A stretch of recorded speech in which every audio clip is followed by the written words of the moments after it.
Hiya, I thought I'd do a quick book review for you today. I've just finished reading Giovanna Fletcher's Dream a Little Dream, and I really liked it. It's really good. It's my fourth book, third if you don't count a short book. It's my fourth one of hers that I've read, and it didn't disappoint. How the ones Billy and Me and You're the One That I Want were both really good, so I had high hopes for this one, and like I say, just did not disappoint at all. Okay, so it's about a girl called Sarah. She's not the happiest she could be, let's just put it that way. There's some things in her life that are winding her up, and she starts to look forward to going to sleep instead because she's having dreams about a handsome stranger who turns out to be someone that she knew many years ago. And the book's all about what happens when this chap comes into her life again for real. And it's just really interesting. It's probably a slightly unusual plot, but it's not so mad that that you struggle to follow the concept of it. It's just a bit different, something a bit unusual, something worthy, I think, of reading, worthy of your time.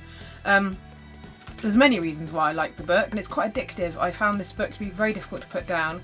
I did have to put it down a few times. I wasn't able to read it all in one great big long go, which is both a good thing and a bad thing. I have done that with books before, and I find that a few months down the line you can barely remember what happened because you took it all in too quickly. But this one I took my time. I did it. I maybe read it in like 4 or 5 days, maybe, I think it was. It could have been less, if I'm honest. I can't quite remember, but it wasn't in one stint. So it meant I got to look forward to sitting down and catching up and reading more about the characters, and so I got to sort of delay, in a way, the joy of reading it. So that, I think, that actually does help when you're reading a book sometimes. A bit of distance, you're like, oh, I wonder what's going to happen next with Sarah, and I wonder what's going to happen next. So I feel like that's quite a good thing to do sometimes. No matter how much you're enjoying a book, you should put it down and walk away from it, even if it's for half an hour, and when you come back you get to delve back into the world, and I think that is quite good sometimes. My only issue with the book in general is that I want it to be about 4 times longer because I wasn't ready to, despite my breaks in reading of it, I wasn't ready to finish it. I wanted it to go on forevermore.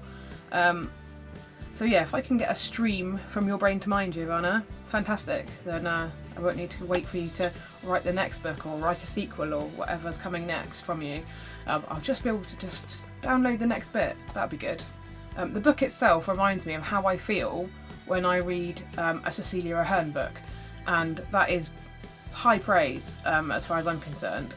The only other thing I have to say about books is that I very much wish somebody would tell publishers that they need to come up with a package that combines a proper copy of a book and an ebook copy, because I bought this because sometimes it's just nice to own a book and you can flick through it and it's nice, and sometimes you just want to have the book.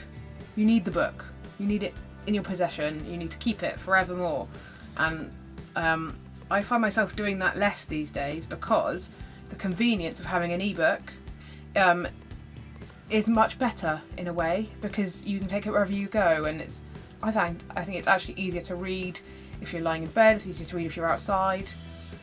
So I ended up buying this copy and an ebook copy, and I would quite like to have bought this and paid an extra couple of pounds to get one with like a code or something so I could get the ebook, so that you don't end up paying twice for the same book, or you just pay a bit extra because you've already paid to read the story. So come on, publishers, get with that idea, please. That would be awesome. So yeah, well done, G. Fantastic book. Can't wait for your next one.